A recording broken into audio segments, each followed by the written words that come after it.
Saudaraku, tim voli putri Respark berhasil memenangkan set kedua melawan Pink Spider di putaran kelima Liga Voli Korea Selatan.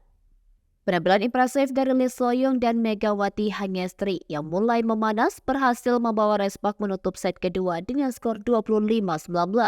Kemenangan ini menyamakan kedudukan antara Respark dan Pink Spider dengan skor 1-1.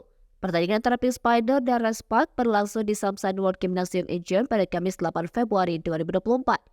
Di set kedua, Respark menunjukkan persaingan sengit dengan Megawati Hangestri dan timnya berusaha keras untuk mengejar ketertinggalan. Meskipun Respark sempat memimpin di awal pertandingan, Pink Spider dengan penampilan apik dari Willow Johnson dan Reina Tokoku berhasil menyamakan kedudukan menjadi 6-6. Namun Pink Spider kemudian berhasil menciptakan poin-poin beruntun dan memimpin dengan skor 8-6. Lee Soyoung, kapten Respark, menunjukkan kemampuannya dalam serangan tajam, sementara Giovanni Milana juga memberikan kontribusi yang berharga bagi Respark. Tim Megawati Hangestri berhasil menyamakan kedudukan menjadi 10-10 dan mengambil keunggulan setelah mendulang 2 poin beruntun.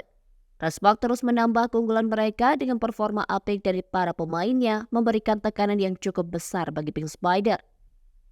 Meskipun Pink Spider berusaha keras untuk mengejar, Respark berhasil mengatasi upaya mereka. Memasuki pertengahan set kedua, Respark memimpin dengan nyaman 15-10, namun serangan kuat dari Kim Yokung membantu Pink Spider untuk memperkecil ketertinggalan mereka. Di sisi lain, Respark terus mencari celah untuk mendulang poin dan berhasil mempertahankan keunggulan mereka. Fase akhir set kedua melihat Respark konsisten mempertahankan keunggulan mereka menghasilkan kemenangan gemilang dengan skor 25-19. Kemenangan ini membuat Respark berhasil menyamakan kedudukan dengan Pink Spider dengan skor 1-1. Performa apik dari Lee Soyoung, Megawati Hangestri, dan tim Respark secara keseluruhan menunjukkan kemampuan mereka dalam menghadapi tim sekuat Pink Spider.